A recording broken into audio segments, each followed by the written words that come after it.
Ball is fumbled, picked up by Kenneth Olivode, and he runs it in from the 6. And Colorado has upset UCLA. 20th, and there it is!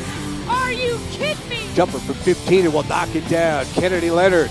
Over left, there's a slip screen inside. Actually elevates and slams with the left hand.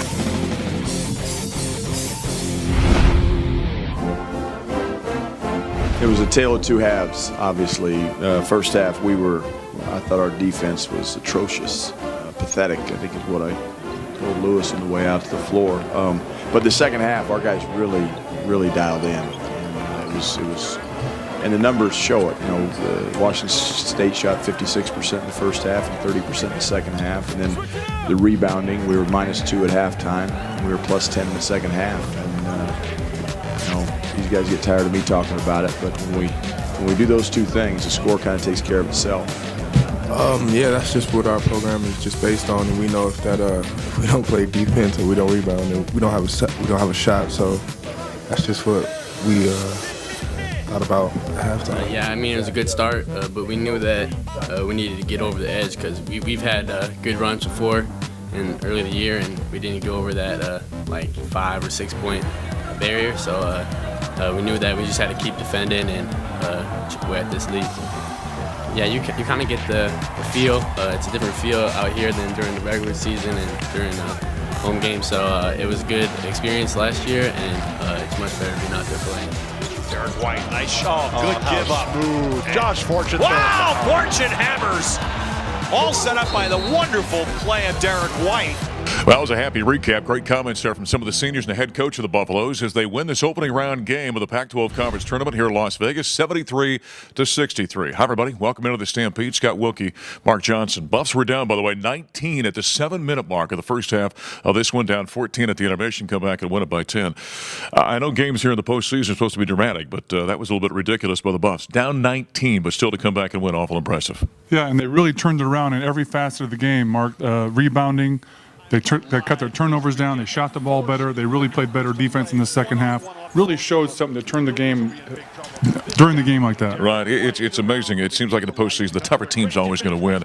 Colorado was not that team in the first half. I don't know what Tad Boyle told them in the second half, but they were the more aggressive team after the intermission. Yeah, and they really put Washington State back on their heels, and Washington State did not play aggressively really from the halfway point of the game onward, and we're really questioning everything they did out there. Oh, I wonder, when you've got a guy like Derek White, you kind of start to take him for granted, but he was explosive in the second half of this game, I thought. Really took the game over, especially the first 3 or 4 minutes of the second half when the Buffs came out and turned the game around. He scored 9 points, had a couple steals, was involved in everything out there, really was a difference maker. It's amazing with him because you look at the numbers, and he had, over 20 points for, I think, the 10th or 11th time this season during Pac-12 conference play. And the things he does in terms of distributing the ball, the subtle things we kind of miss with him a little bit sometimes defensively, don't we? Yeah, well, first team all Pac-12 defensive player, and which is amazing for a point guard, number 5 in the league in blocks. He had a couple more tonight. Gets his hands on things. He's a disruptor in all facets. You can't talk about this game without talking about the game that Xavier Johnson had, the senior, and he's taken some criticism this season, but he got 19 points, 6 or 7 rebounds. You think of, kept the ball alive off a free throw at one point in time, sold another offensive rebound out there. He was huge, I thought, for the Buffs in the comeback. Yeah, and when they needed him most, he stepped up his game and also was difficult for Josh Hawkinson to get the ball in scoring position because he was fronting, getting involved, how he always does physically, but he made things difficult for Josh on the other end as well. Josh Fortune has been such a tough luck type of season for him. I mean, he's been a great shooter, but just has not had a stroke consistently this year. He hit a big shot down the stretch, a 3-for-1 from deep in the right corner. That was one of those great feel-good moments for a guy that's really had a tough year. Yeah, it was a 2-point game at that point. Shot clock was winding down. Derek drove the lane and kicked it out, and that was really put the Buffs in a position where they're going to win the game because it was still anybody's ball game at that point. But going up 5 really changed things, and I really felt warm inside when he hit that shot because he has struggled, and for him to come through in a big tournament situation like that has to feel good. You know, and he hasn't allowed the fact that he hasn't shot the ball well to take away from the rest of his game. I mean, he played defense I thought well in this contest, came up with a steal or two here and there, so he really kind of has contributed other ways. Yeah, 5 rebounds tonight, and you know he came in the game tonight because of defensive purposes. You know, Dominic was getting kind of scored on early in the game by Callison, and he came in as a defensive stopper. So Coach must feel good about that part of his game as well. Let me throw a number at you. Tad Boyle still has not been beaten in the first round of a conference tournament. He is 7-0 in his 7 seasons as a head coach in the University of Colorado. Also, by the way, that's his 12th conference tournament victory. The Buffaloes have 23 all-time. He's got more than half of them. As the Buffs get a win, down 19 in the first half, they come back and win it by 10, 73-63 in the opening round of the Pac-12 Conference Tournament. As we continue here in the Stampede, next up, we'll take a look at the second round game, the quarterfinal game versus Arizona. Be able to stay healthy under the demands of the NBA and the rigors of that incredible schedule. Well, let me just 1 second. Derek White is a man tonight. Finished on a run after a rough start. And you 4 seniors, okay, Wesley, X, Josh, Derek, going to miss you guys. And I'm really proud of what you accomplished after an 0-7 start. And there's some big-time players coming into the league, big-time players in the league coming back.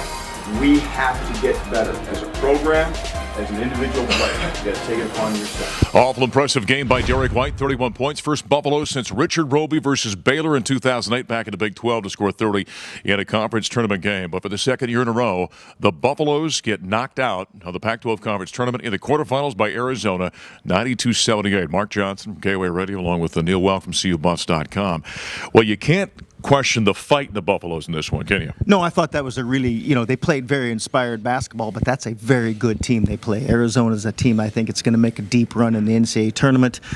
Just has a lot of balance. They play good defense. They're very efficient on offense and just a tough team to beat on their home floor.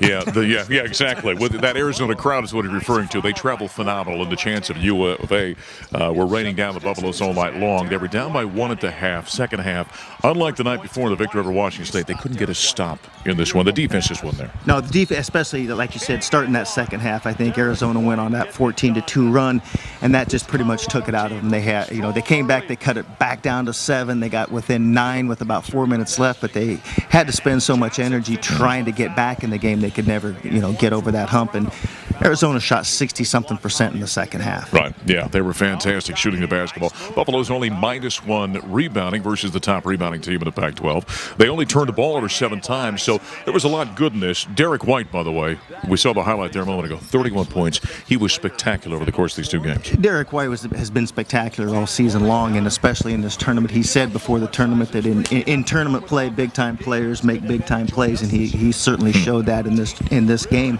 I thought it was really neat. After the game, Sean Miller grabbed Derek White, Arizona coach, and put his arm around him and said, "You're going to play in the NBA for a long time." And was very complimentary of his game as well he should. I think Derek White might have been the best player on the floor tonight. I think so. Arizona just had a lot more depth when it comes to good players. Xavier Johnson, when he came back from the suspension, didn't play well the first couple of ball games, maybe a handful of ball games. He really showed himself, I thought, here in Las Vegas. Yeah, I thought XJ played inspired ball also. I mean, I think he's looking toward the next level and wants to make sure that people know that he can rebound, play some defense, as well as score. I mean, we always knew XJ could score, but I thought his defense in this tournament came up a notch. Boy, it's easy when you look at this season, 19-win season as it stands right now, to play the what-if game with this team, isn't it? I mean, that 0-7 start in Pac-12 Conference play? 0-7 start, 4 of those losses in games that they led in the final minute of regulation or overtime. 4 losses that they had the lead in the final minute. Even take a couple of those, and all of a sudden you've got a 20-win season. You've got a 9-9, 10-8 Pac-12 season. Maybe you get a different seed here. There's just so many different scenarios. But as Tad said, the reality is they lost all 4 of those games. That's right. Woulda, coulda, shoulda, and that's the game you can play with this team this season. We don't know about the NIT yet. I mean, Tad Boyle made some comments after the ball game as if the Buffs were not going to get selected. My sense is they're in. What do you think? Yeah, I think they're in. I think they've got a good chance of getting in. We'll know Sunday night. I think the selection show for the NIT is about 6:30 p.m. our time and Mountain Time. So I think we'll know then. And I think they're going to get in. I'm not sure they're going to get a home game just because I think they'll be one of the lower seeds, and it's the top 4 seeds in each regional that get home games. And so I'd be surprised if they got a home game, but I think they'll get in. And I'm hoping that, they look at that and say, hey, it's a chance to play some more basketball. The great carrot about the NIT is playing in Madison Square Garden. Yeah. If you go to the Final Four, you get to go to MSG. So I think they're looking forward to that opportunity. The world's most famous arena. Of course, the Buffaloes did that in year 1 for Tad Boyle. What do you think about this team moving forward? The NIT aside, with what they're losing, what they got coming back, give us a thought about the future of Buffs basketball. You certainly you lose some good seniors. I mean, Derek White, obviously, you'd love to have him for another year. Tad has expressed that thought many times. Xavier Johnson, a good scorer. You're going to lose him. Wesley Gordon, steady rebounder, steady defensive player. But I still think the future is really bright for this team. I think next year is the year you're going to see George King really break out and become a dominant force offensively, and rebounding. 3 really good young players coming in. I think we saw Torrey Miller improve as the season went on. Some good young guards. DeLeon Brown showed some things. So I think there's a lot of positive things happening with this program. Yeah, Buffaloes could not get over the hump, though, as they fall here for the second year in a row to the Arizona Wildcats in the quarterfinals of the Pac-12 Conference Tournament. 92-78, the Buffaloes with 19 wins, and now they look towards the postseason. Let's go and take a timeout. We'll continue on the Buffalo Stampede after this. We always talk about this end of the floor, okay, defense. And when we hit our numbers, guys, in the second half, we held them to 30%, and we were plus 10 on the boards. So we've got to understand that. And it's got to be 40 minutes. The little things make a difference. We talked about it at the banquet. The little things make the difference in the game, okay? And we made the plays when we had to make plays. We didn't play perfect. Guys, we're not going to play perfect.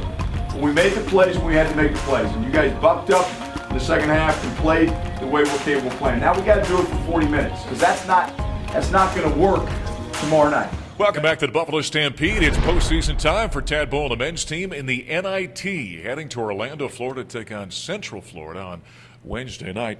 Coach, congratulations, number one. I got the sense when we were in Vegas, your post-game press conference after the Arizona game, you weren't sure if the Buffs were going to get in the NIT. I wasn't. Yeah. And obviously after a loss, you're emotional, and I wasn't probably in a very good frame of mind, which is kind of, I guess, typical. But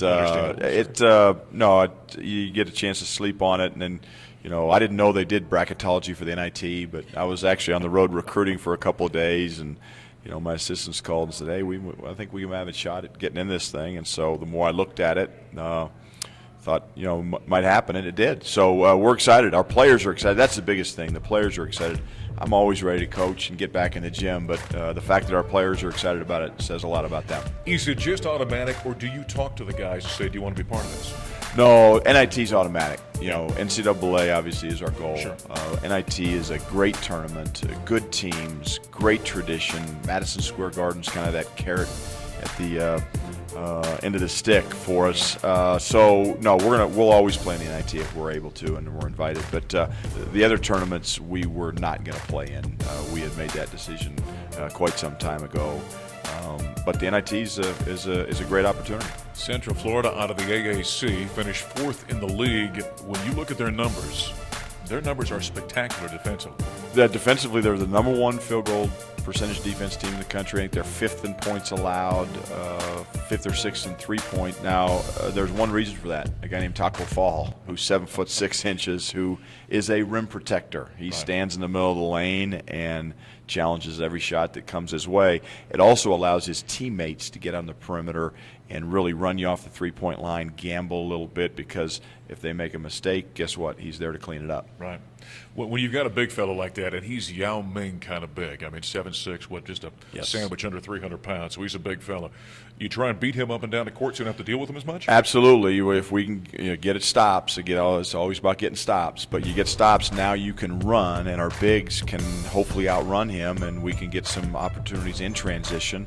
So that's one way. The other way is you're going to have to make some jump shots. I mean, there's no other way to put it. You're going to have to, you get the ball in the lane, you better get it to the glass quick and get it on the glass, because he will block it, if you don't. We've got quickness on our side, but he's got the size. And, again, our players have never experienced anything like this before, so it's going to be new to them. We've been trying to practice with sticks with managers and blocking shots, and they've been having some fun in practice with that. But, you know, Wednesday night, it's a real human being in there who's blocking shots, and we're going to have to make some jump shots. You know, traveling for a road game is never easy. When you do so 2 time zones, that can be challenging for a team. 2 time zones with 2 days' notice, and commercial airlines, connecting flights, bad weather. Yeah, hopefully we can get to Orlando on time for tip-off. You know, they talk in football about getting to a bowl game and the extra practice is the value of that. How about from a basketball standpoint, the value of being in postseason? Well, the value is, you know, number one, hopefully your young players get that taste. I mean, it's also a reward for the seniors. They don't want their careers to end, and so it extends those guys for hopefully another couple of weeks. But I think the real advantage comes to you young players, your freshmen, your sophomores who maybe haven't had that taste. Yeah, they get a taste of the postseason once again. You know, I kind of lost track of Johnny Dawkins when he left Stanford. Yep. He's the head coach. So there's familiarity there. There is. You know, I'm familiar with Johnny and obviously his style. However, I think the advantage goes to him because he's familiar with our style as well, but he's also familiar with our personnel, and we're getting familiar with their personnel, obviously, as we speak. But he's a terrific coach. He's landed on his feet, and he's done a really good job his first year at Central Florida. Give us a quick postscript comment on the Pac-12 conference tournament. Well, look, played well against Washington State. You know, got the win there. Arizona, we ran into a buzzsaw. I said it after the game. You know, there's no shame in losing to Arizona, and what I meant by that is the fact that they are playing at a very high level right now. Alonzo Trier is back. Their bigs are really good. So, I thought for 20 minutes we played very well. Went toe to toe with them. We just, didn't make enough shots in the second half, and we had no answer for them defensively. They scored 92 points and made it look easy. Yeah, Coach, good luck in the NIT. Okay, thank you. All right, Tad Boyle, the Buffaloes will take on Central Florida on Wednesday night in Orlando. We'll continue talking postseason basketball with J.R. Payne, the head coach of CU Women, coming up next here at Stampede. 11 to go. It's a full timeout, and we'll take it. Boy, the Buffs needed a push like that. A 5-0 run to Smith with it in the left side wing. Gets a pick by Beard, fails. Haley to drive inside on Gilden, all the way to the bucket, lays it up and in. Ladies and gentlemen, with that last basket, Haley Smith became the newest member of the University of Colorado 1,000-point club. Senior number 22, Haley Smith, the 29th member of the CU Women's 1,000-point club. Smith, big night for the senior, just past the 1,000-point threshold.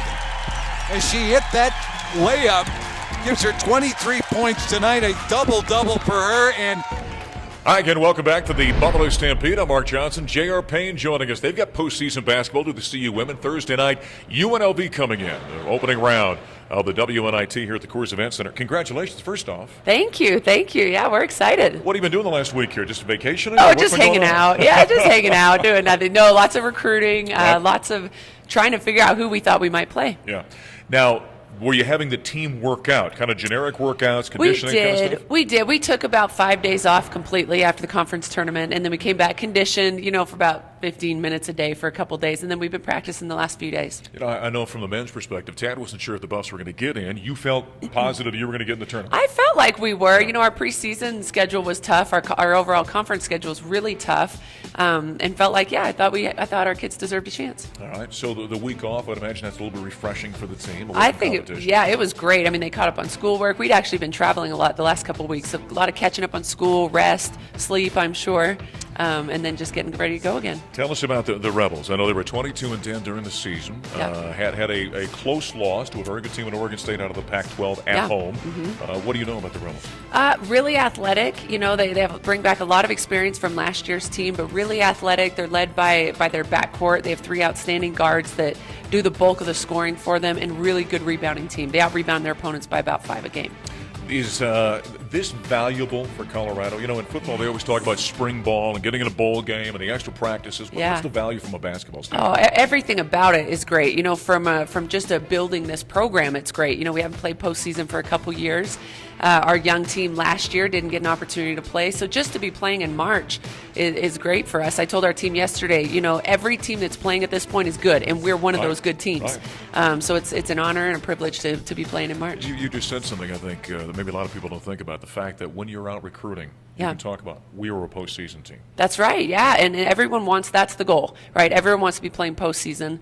Any tournament is great as long as you're still playing and have a chance to continue to practice, continue to compete, and get better. It's a good thing. I think Tad at one point talked about the idea of the postseason, kind of a fresh start, a new beginning. Yeah. Okay, you got preseason, you got conference play, now the postseason. Same thing from your perspective? I think so, yeah, and it's tiring.